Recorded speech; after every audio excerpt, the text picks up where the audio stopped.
welcome to my world with Nat, Relocation Concierge. I hope you're doing well today. I am at a beautiful, sunny, mountainous top in Lomas Mirones. Lomas Mirones. I never say it right. With Miss Harriet Daisy. She is actually, we met through Isla Academy. She teaches at the school, and she has quite a story to share with us today about her landing here in the DR. So welcome to the show. Thanks for having me. Ooh. Hi, everyone. So let's go back to how you landed here. Wow, many moons ago, I was choosing a plane ticket. How? I was on this platform called Skyscanner, and I was just looking for Cuba, Puerto Rico, Trinidad and Tobago. I really fancied the Caribbean, and unfortunately it was out of my price range. Yeah. And then all of a sudden I found this one called Puerto Plata, and I was like, ooh, where's that? And I looked on the map and I was like, oh, the DR. And I'd never thought of it before. Yeah. I've heard of Haiti, but I've never had one thought about the DR. And I was like, okay, cool, let's try somewhere new. So I booked my flight and I stayed for 3 months, and I booked out a flight out to Costa Rica because I had 5 months to play with before going back to Scotland for a summer job. So I was just like, okay, let's just see what happens. Yeah. And I told my sibling Bobby, and they said, hey, my best friend Orquídea is Dominican. She lives there and she's into permaculture like you. Like, she's just bought some land, she's got kids. And I was like, oh, cool. So I messaged Orquídea. So I ended up staying in Puerto Plata, Cabarete for 1 month. And then I went to Jarabacoa and then to Las Terrenas, to Las Galeras for about 2 months. With this family, this beautiful family where they have land, they have 2 beautiful kids, and it was really magical. My first 3 months on the island was so magical. So did you go to Costa Rica and then come back? Or? Exactly, yeah. I left the country and I went to Costa Rica and Nicaragua. And then actually I came back to the island to fly back to Scotland because it was cheaper that way than to fly from Costa Rica to England. Yeah. So I came back for another week and then I went back to England. Okay, so you say magical. What were the magical things? Oh my gosh, the beaches. Yeah. The people. I remember my first petrol station party at La Bomba. And I was like, wow, what is this? This is wild. Yeah. So you have a petrol station, and it's one of the largest roofs in a community. And they probably have a backup generator as well. So you just play bachata or merengue really loud. Sometimes if you're lucky, there's live musicians. And you just dance in this petrol station space. But what was concerning was the people were smoking as well. So that was a bit dangerous. A little sketch. A little sketchy. And it makes me think of like only in the DR. Like there's things that you find here only in the DR. Yeah, I've never been to a petrol station party before. No. I'm sure the Queen is not into that kind of thing. And the other day I was driving and there was a gentleman and he had all of these like sort of plastic containers like overflowing on the back of his moto, and I thought that's entrepreneurial. Only in the DR. Yeah. Another thing that I love about this country is when you're on your motorbike and you've ran out of petrol. Yes. Maybe you've seen this on the side of the road. They use their legs. Someone comes along and they're like, hey, do you need help? And they use their leg to push you, and they take you to the petrol station. Or they pull you. Like you can. Yeah, they push hold or on. pull. Yeah. Hey, listen. I don't know that would happen just anywhere, but I know that I've seen that a lot, and I find it heartwarming that is how people are very helpful. It's a very, very helpful community, very, very helpful people. So you've been here about 4.5 years, you said. Yeah, and have you always, and you've been here always on the North Coast? Always on the North Coast. So that first 3 months I was traveling around and seeing different places, and I fell in love with Samaná, the whole peninsula. And the beaches there are amazing, and just the feeling as well. Like it's something that you can't really put into words, but like the caves, you see these tiny drawings, and the whales come, the humpback whales come around the area too. And then I went back to Scotland for my summer job, and I was just looking for a job, looking. And I ended up getting a job with La Mariposa Foundation. Okay, yeah. So I flew back out after summer that year, probably like September, October time. and started my job at La Mariposa. So I guess that what brings that up is that you say you got a job here, and that's a question I get a lot from people is, can I get a job here? I think it's really dependent, right? So are you coming in like as an independent? Exactly. I'm a consultant. I'm an environmental consultant. I consult people on businesses and gardens and farms. So for me, it was really important because I had lived in Spain and Colombia before, being an English teacher. Yeah. And I know that is a very easy job to get anywhere in the world, and it's pays pretty well. But I'd already done that, and I didn't want to do that anymore. Like, I was like, okay, I need to be with the earth, getting my hands dirty, and still working with children, but on a different medium. Absolutely. So to clarify, you can't necessarily get a job here, but if you have a certain expertise, probably a consultancy is because for myself, I am not a teacher here, but I am an independent contractor. Exactly. I have a program that I offer to the school, and that's how I'm able to work here. And the other thing is, most people who come right now, I think, have online jobs, or they're starting some kind of business like I did with the relocation option. So you came here, and I feel like you're a very free spirit, and I love that about you. Did you have like a plan to come here? Because the people I meet are looking for like guidance, right? They're looking for somebody to say, like, guide me, show me the way, you know, Natalie? Did you come here with some guidance, or were you just like sort of flying by the seat of your pants? Yeah, I had zero plan. I just knew that England has a bit too much red tape for me. Yeah. And like we were talking about the petrol stations earlier, like, you're on your phone texting someone and the man tells you to get off your phone in the petrol station. Like, it's just too many rules. Yeah. Maybe I have issues with authority. And here it's paradise, and like I'd had this taste of paradise. Yeah. And no, I completely trusted and gave it a go. But I had enough money in my bank that if it all did fail, then I could get a flight home and go back to England, where I am very grateful and privileged to have parents that have my room still. And, you know, I was able to give it a go. Yeah. And I think that's an important point, that there's a gentle balance between no plan and a plan. So I think if you're alone... Yeah, I have no kids, I have no pets. Yeah, there's just like, you can do that. And that's sort of what I did when I left and worked on cruise ships many years ago. I was alone, you know. I sort of said goodbye to the job and all the things and said, I'm going to leap. And just like you, if it didn't work out, I knew I had somewhere I could end up. So there's a backup plan. There's a backup plan. I think that's important, to have a plan A and a plan B and a plan Z. And expect that things can go a little wonky. Yeah, and like, you can have the plan, but don't be attached to the plan. Yeah. Like, you need to be flexible, adaptable, resilient. But those are great qualities to learn as well. Absolutely. And that leap of faith and that trust. And was there ever a moment where you thought, what have I done? Oh, yeah. Yeah? Yeah, for sure. Like, I remember it was like August or July. It's the hottest months of the year. And I'm working 6-day weeks with kids that, you know, maybe really didn't want to be there. And it was... The parents thought it was a good idea. Yeah, sometimes it has been really hard. Yeah. And like the mosquitoes, like if you really like allow it to get to you, then it can get to you. Yeah. But it's the attitude, it's your belief, like how you look at the world or how you see a problem. And now it's just like, oh, well, problems are actually information on solutions. So if there's something coming up, then I'm like, oh, great, I love problem solving. Like, what creative solution can this create? So what are some of the things, like if you think back, you could have done differently that you would have maybe changed? Because yes, there are problems, and that entails a solution and to, you know, be a problem solver, but maybe you could have avoided.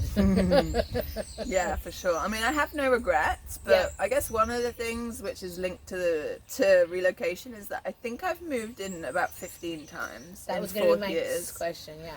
So maybe finding a space that finding a space that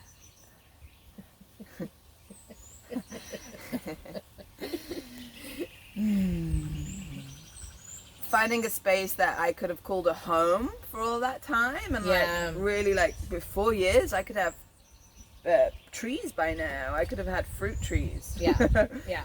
But unfortunately everything is kind of short term, and what I can afford is maybe the lower end, and at the same time, like I sometimes do get itchy feet. Like I've traveled around the world, and like I like to move a bit nomadic, and so moving house kind of does still have that resembling of like, oh, new place. Yeah. I just moved a week ago, and so yeah, I'm still in this like honeymoon stage of like, oh, new place. And I mean, we'll do a little pan later of the whole area, but I feel like you've chosen something simple, you know. And I mean, obviously, no kids, no pets, no. That plays into the dynamic of what you choose and where you choose to live. A lot of the people I'm meeting are families, so they need room for children and maybe a pet that they're bringing and the stuff. Yeah. Do you have less stuff? Well, I'm a gardener, so I've got about 4 boxes of gardening seeds, tools, everything. And my house is tiny, which you'll see. And I'd love a little shed. I think from the last place where we lived, we wanted more light and more land, soil, because it was completely concrete and patio. And we've got it. Like our house has got windows. It's got like 4 windows on each side, and we've got a huge space to grow in. Yeah. So tick tick. And it takes time, I think, to find these spots. Because, listen, I've been here over a year, and it's the first time I drive up here. Because if you don't have a need to go, really, I mean... Yeah, unless you have friends up here. Yeah, unless you know people up here and you're going to discover. So I feel like there's... Even after a year, I'm still, like, discovering these places. And makes me smile, because I'm like, ooh, look at this, and ooh, look at that, and oh my God, this is so pretty. And you just never know. I was so lucky. It was a Facebook post. It's just a simple Facebook post with a couple of pictures. And I messaged him, can I come look tomorrow? He was like, yeah, sure. So me and Raul came to look, and then straight afterwards we drove to the mountains for my birthday, and we had time to chat and reflect, and within 2 hours we messaged him saying, yeah, we wanna. Nice. 2 weeks time we'll come. Nice. So it's fairly simple. Very simple. Simple transaction. Mm-hmm. So what are some of the things that somebody who's thinking of doing this should consider? Like whether, I mean, you would probably speak more to somebody who, you know, who's on their own and is thinking of kind of taking this challenge or embracing this nomadic sort of lifestyle. What can we offer them as? I think what you said earlier about the simplicity of life, like you're moving here to this island for something different, and like leaving that capitalist, consumerist country behind. And yeah, you want to come here for something different, a new challenge, a new chapter. And yeah, the electricity cuts out. Yeah, the water cuts out, and you got to be prepared. But the simplicity of life is that we have 2 hammocks up and we have a rain barrel. So what more could you need? Exactly. But be up for a challenge as well, and like be up for maybe termites, mold, mosquitoes. You know, it's not all paradise here. There are some, I wouldn't say realities. Negatives. The realities. You don't have that necessarily in your home country, but when you go to a new country, and you have to be adaptable. That's a common one that comes up with people about that. And are there any things like when you did come, like any shockers? You're like, oh my gosh, really? This is happening here? I think it was a big shocker to see a lot of foam, because in England it's illegal, so we don't use it. You mean like the takeaway stuff? Yes, styrofoam. Yeah. So that was a big shocker, and like seeing like every restaurant using foam. The driving's quite shocking, especially for a British woman. Like we literally let people go out in front of us. I'm like, no, you first. Oh no, you please. Yes. And here it's the complete opposite. Yeah. Oh, and I see my partner driving more Dominican every day, so that's quite a funny, interesting thing. But yeah, you just got to be very present on the roads. Absolutely. I did a little Dominican driving this morning. There was a slow truck in front of me, and I did a little zip. Yeah. But I don't know that I would normally do that. Like if I was in Canada, I probably would have been more cautious. And here, and I got stuck behind somebody the other day, and I thought, oh, you just arrived. You're braking for every little motoconcho on the side of the road. You're new, and it's not like a criticism. It's like I recognize it, and you're like, you give them the time, the space that they need. It's like a Lolo driver. Yeah, absolutely. The driving is actually everybody's favorite topic. But it's funny because my friends from New Jersey and New York, like, this is how they learn how to drive. Yeah. So for them, they feel super comfortable on the roads because it's just how it was where they grew up. Yeah. Where I grew up, it's like country lanes, very narrow, tractors, and very polite. And opposite side. No? Oh yeah, opposite side, but that's fine. Details. There's hardly any roundabouts here, so that's fine. I know, they need roundabouts. Really? Roundabouts are fun. Roundabouts would solve a lot of issues. They would. They started putting them in Quebec, and I was impressed, but people still don't use them very well. They don't know when it has to be their turn. Okay, we're going off topic. One last thing, like, what is one last thing you want everybody to embrace about, deciding to come here short term or long term, right? Like, a relocation for me is not like you're uprooting your whole life forever, sort of like forever. You did, but you've decided to do this long term. Yeah, I'd say just give it a go. Like, if you really like coconuts and avocados, I really like to support local farmers and local businesses. So it's really nice to have a different diet here. Like, I don't eat berries or apples or figs anymore, or asparagus. I was going to say, and that's okay, but actually saying them out loud, like, I do miss them. But you change your diet and you eat yucca and sweet potato. I had last night this big, huge, and squash and coconuts, like, and everything's so fresh. And an avocado is like, and how much should we pay? It's about maybe $1 for one avocado in season, right? Yeah. Out of season. When they're in season, you can get one for like 50 cents. Yeah, absolutely. And yeah, just be willing to try. Willing to be adaptable and willing to be in a different culture, and like when you arrive, don't complain because you came here for a reason, and really allow and see different things, because every culture has some pros and cons, and but if you've left somewhere, like, you left there for a reason, and if you come here, then you are a visitor, and be humble and make friends, learn Spanish. I think that's a huge one. Like, Did you speak Spanish before you came? I did, yeah. Okay. But it's increased amazingly, and I've even started learning a bit Creole. Like, I think it's really beautiful to try and speak the language. Absolutely. Oh, what great advice. Thank you so much. Thanks for sharing a piece of your paradise today. Thanks. It is really, really... it's so peaceful up here. I don't know if anybody is really getting... I think all the doggies decide to be quiet for us, There's so many dragonflies, swimming over the pool right now. Yeah, absolutely. So if you are thinking of relocating and, you haven't taken the step, you feel overwhelmed, you're not sure where to start, you want to save a little bit of time, money, energy, and gosh, some of the heartache that I've encountered, give me a call. Click on the link just below in the description, and let's have a conversation and see where you're at in the process, and see how we can get you here and enjoy some of this paradise. Thanks for being with me today. I would like to just add in a little self-promotion at the end. Yes, please, go. If you do find a house with Miss Natalie, I offer garden designs. So I look at the garden holistically, and I can help you decide like where to put your rainwater tank or your compost system, or where to grow your veggies, or what type of trees that you could have there. And so that's just my little, I'm a permaculture designer. Yeah, you can add my link onto you.